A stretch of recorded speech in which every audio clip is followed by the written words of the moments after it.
Assalamualaikum warahmatullahi wabarakatuh. Bismillahirrahmanirrahim. Sahabat beriman yang dirahmati Allah, dalam Islam sedekah dianggap sebagai salah satu amalan yang paling utama yang tidak hanya memberi manfaat kepada penerimanya tetapi juga kepada si pemberi. Kata sedekah berasal dari bahasa Arab yaitu sidik atau jujur, dan secara jamak menjadi sodakoh yang berarti kebenaran, menunjukkan tindakan yang dilakukan dengan niat tulus dan benar. Dari sini kita dapat memahami bahwa sedekah dianggap sebagai bukti kebenaran iman seseorang. Ini juga menunjukkan bahwa sedekah tidak berpatok pada uang atau barang saja.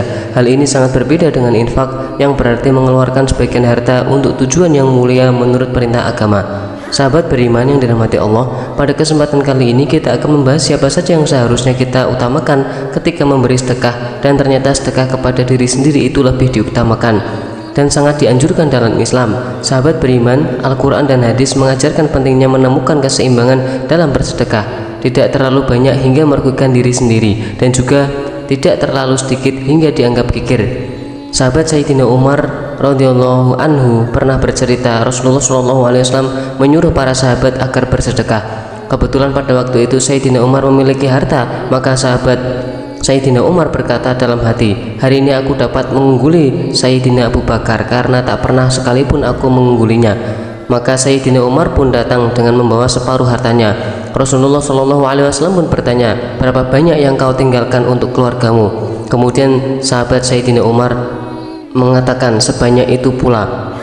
Kemudian datanglah sahabat Sayyidina Abu Bakar dengan seluruh hartanya, dan Rasul pun bertanya, apa yang kau tinggalkan bagi mereka? Sayyidina Abu Bakar berkata, aku tinggalkan untuk mereka Allah dan Rasulnya.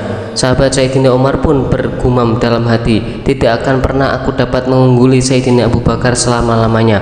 Kisah ini menggambarkan betapa luar biasanya tindakan yang dilakukan oleh sahabat Sayyidina Abu Bakar dan sahabat Sayyidina Umar, sehingga mereka bersedekah secara penuh di hadapan Rasulullah SAW. Demikian bagi kita yang kebanyakan orang Islam saat ini memiliki kualitas keimanan, kesabaran, dan ketawakalannya yang tidaklah seberapa dibandingkan dengan Sayyidina Abu Bakar dan Sayyidina Umar. Maka yang terbaik adalah mengambil jalan tengah. Dalam bersedekah artinya tidak terlalu sedikit dan juga tidak terlalu berlebih-lebihan. Jika tidak didukung dengan kesiapan, justru malah akan berefek pada hal-hal yang negatif, sebagaimana firman Allah Subhanahu wa taala dalam Quran surat Al-Furqan ayat 67. Dan termasuk hamba-hamba Tuhan yang Maha Pengasih, orang-orang yang apabila menginfakkan hartanya, mereka tidak berlebihan dan tidak pula kikir di antara keduanya secara wajar. Ayat ini menekankan pentingnya menemukan keseimbangan dalam bersedekah, tidak berlebihan sehingga menyebabkan kerugian pada diri sendiri, dan tidak terlalu sedikit sehingga bisa dianggap kikir. Ini adalah prinsip yang mengajarkan umat Islam untuk selalu berada di jalur tengah, memastikan bahwa tindakan mereka tidak hanya berdampak positif bagi orang lain, tetapi juga tidak membahayakan kepentingan diri sendiri dan keluarga mereka. Bersedekah juga sejalan dengan ajaran Islam untuk tidak menghitung-hitung atau menyimpan harta tanpa mau mengeluarkannya untuk kebaikan, sebagaimana ditegaskan dalam hadis yang diriwayatkan oleh Imam Bukhari dan Imam Muslim. Infakkanlah hartamu, janganlah engkau menghitung-hitungnya atau menyimpan tanpa mau mensedekahkan. Jika tidak, maka Allah akan menghilangkan barokah rezeki tersebut. Janganlah menghalangi anugerah Allah untukmu. Jika tidak, maka akan menahan anugerah dan kemurahan untukmu. Hadis ini mengajarkan bahwa sikap dermawan dan tidak kikir akan membawa berkah dalam rezeki yang diterima seseorang. Sedekah kepada keluarga dan orang terdekat. Dalam ajaran Islam, bersedekah tidak hanya diarahkan kepada mereka yang jauh dari kita, tetapi juga dan terutama yang sangat dianjurkan adalah kepada keluarga dan orang-orang terdekat.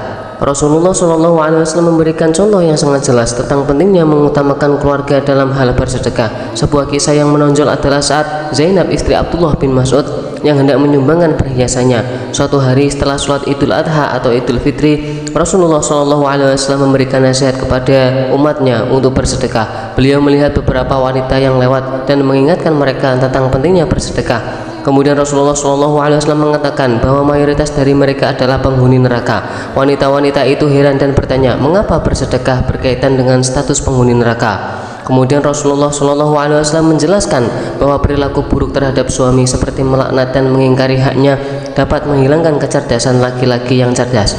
Rasulullah SAW menyampaikan pesan ini untuk mengingatkan betapa pentingnya bersedekah dan menjaga hubungan yang baik dalam berkeluarga. Setelah memberi nasihat kepada umatnya, kemudian Rasulullah SAW pulang ke rumahnya. Di sana Zainab istri Abdullah bin Mas'ud datang untuk berkunjung. Zainab ingin menyumbangkan perhiasannya sebagai sedekah, tetapi suaminya berpendapat bahwa dia dan anak-anaknya lebih berhak menerima sedekah tersebut daripada orang lain. Kemudian Rasulullah SAW pun menyetujui pendapat suami Zainab bahwa keluarga adalah yang pertama kali berhak menerima sedekah. Hal ini menegaskan bahwa bersedekah kepada keluarga adalah prioritas utama yang harus diperhatikan. Ajaran ini juga didasarkan pada hadis yang diriwayatkan oleh Bukhari dan Muslim, di mana Rasulullah SAW bersabda, setiap muslim harus bersedekah. Ketika ditanya tentang mereka yang tidak memiliki apa-apa untuk bersedekahkan, beliau menjawab bahwa mereka harus bekerja dengan tangan mereka sendiri untuk keuntungan dari mereka dan kemudian barulah bersedekah. Hal ini menekankan bahwa bersedekah tidak selalu berbentuk material, dalam arti bahwa bekerja untuk kesejahteraan diri sendiri dan keluarga juga merupakan bentuk sedekah. Dalam konteks ini, Al-Quran juga memberikan panduan yang jelas. Allah Subhanahu wa Ta'ala berfirman dalam surat Al-Baqarah ayat 215, mereka bertanya kepadamu, wahai Muhammad, tentang apa yang harus mereka infakkan. Katakanlah, harta apa saja yang kamu infakkan hendaknya diperuntukkan bagi kedua orang tua, kerabat, anak yatim, orang-orang miskin, dan orang yang dalam perjalanan membutuhkan pertolongan. Secara urutan, ayat ini menggarisbawahi bahwa pentingnya mengalokasikan bagian dari harta kita untuk mendukung keluarga dan orang-orang terdekat yang membutuhkan. Bersedekah kepada tetangga dan masyarakat dalam kehidupan berkomunitas. Islam mengajarkan nilai-nilai empati dan kepedulian yang mendalam, khususnya kepada mereka yang berada di sekitar kita. Ajaran ini berpusat pada perintah Allah Subhanahu wa Ta'ala dalam surat An-Nisa ayat 36 yang berbunyi, artinya sembahlah Allah dan janganlah kamu mempersekutukannya dengan sesuatu apapun. Berbuat baiklah kepada kedua orang tua, sahabat karib, anak-anak yatim, orang-orang miskin, tetangga dekat dan tetangga jauh, teman sejawat, ibnu sabil, serta hamba sahaya yang kamu miliki. Sesungguhnya Allah Subhanahu wa Ta'ala tidak menyukai orang-orang yang sombong lagi sangat membanggakan diri. Kebaikan kepada tetangga tidak hanya menguatkan tali persaudaraan, tetapi juga sebagai manifestasi dari keimanan seseorang. Rasulullah SAW menekankan pentingnya hubungan baik dengan tetangga melalui sabdanya kepada Abu Dzar, wahai Abu Dzar, jika kamu memasak sop maka perbanyaklah kuahnya, kemudian bagilah sebagiannya kepada tetanggamu. Hadis ini menggambarkan bagaimana tindakan sederhana namun berarti bersedekah kepada tetangga dapat memperbaiki hubungan antar manusia dan memererat jalinan tali persaudaraan. Pentingnya menjaga dan merawat hubungan dengan tetangga serta masyarakat sekitar juga tercermin dalam konsep sedekah yang lebih luas, yang mengajarkan bahwa setiap tindakan kebaikan sekecil apapun adalah sedekah. Dari Imam Nawawi kita mempelajari bahwa tidak ada tindakan kebaikan yang sia-sia. Setiap tindakan atau yang dikerjakan yang baik membawa imbalan tersendiri dan membantu dalam membangun masyarakat yang lebih harmonis dan saling mendukung. Mengamalkan sedekah dalam keseharian tidak hanya tentang memberikan sebagian harta dari kelebihan harta, tetapi juga tentang memberikan waktu, simpati, dan bantuan kepada mereka yang memerlukannya. Contohnya yaitu mengunjungi tetangga yang sakit, membantu mereka yang mengalami kesulitan, atau sekedar memberikan senyuman dan salam merupakan bentuk bersedekah yang sangat berharga. Setelah memahami konsep sedekah ini kepada orang-orang terdekat, kini saatnya kita melakukan sedekah yang paling utama dan sangat dianjurkan Nabi SAW, yaitu bersedekah kepada diri sendiri. Konsep bersedekah dalam Islam tidak hanya terbatas pada memberikan sebagian sesuatu kepada orang lain, tetapi juga mencakup pemberian kepada diri sendiri. Sejalan dengan pengajaran Islam, bersedekah kepada diri sendiri merupakan tindakan yang dapat memperkuat hubungan kita dengan Allah Subhanahu wa Ta'ala serta memperbaiki diri kita dari sisi iman dan kesehatan.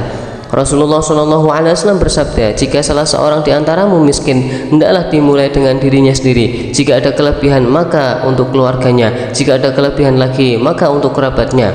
Dari hadis ini jelas bahwa sedekah kepada diri sendiri berada pada urutan pertama dan yang paling utama. Jika kita termasuk orang miskin dan bahkan menurut syariat lebih diutamakan, ada sebuah konsep pepatah yang unik dan perlu dipertimbangkan, yakni selamatkan diri sendiri sebelum menyelamatkan orang lain. Ini merupakan prinsip yang bijaksana dan penting untuk dipertimbangkan dalam situasi darurat, terutama dalam situasi bahaya. Ide ini menekankan pentingnya memastikan keselamatan diri sebelum berusaha menyelamatkan orang lain, karena jika kita tidak mampu menyelamatkan diri, kita tidak akan bisa membantu orang lain dan bahkan bisa memperburuk situasi. Sebagaimana ilustrasi ketika melihat seseorang tenggelam, langkah pertama yang bijaksana adalah melakukan penilaian cepat tentang kemampuan diri sendiri untuk berenang dan menyelamatkan orang tersebut. Jika kita yakin bisa menyelamatkan diri dan orang lain tanpa membahayakan diri sendiri, maka tindakan itu bisa dilakukan dengan hati-hati. Namun jika kita tidak yakin atau menyadari bahwa kita tidak memiliki kemampuan yang cukup untuk menyelamatkan diri dan orang lain, maka yang terbaik adalah memanggil penyelamat yang lebih terlatih, memilih untuk tidak bertindak dalam situasi seperti ini. Bukanlah tanda keegoisan, melainkan pertimbangan yang sangat bijaksana untuk mencegah terjadinya resiko lebih besar, termasuk resiko mengorbankan 2 nyawa. Wallahu a'lam bishawab. Demikian yang bisa kami bagikan, semoga bermanfaat untuk kita semua. Amin ya rabbal alamin. Wassalamualaikum warahmatullahi wabarakatuh.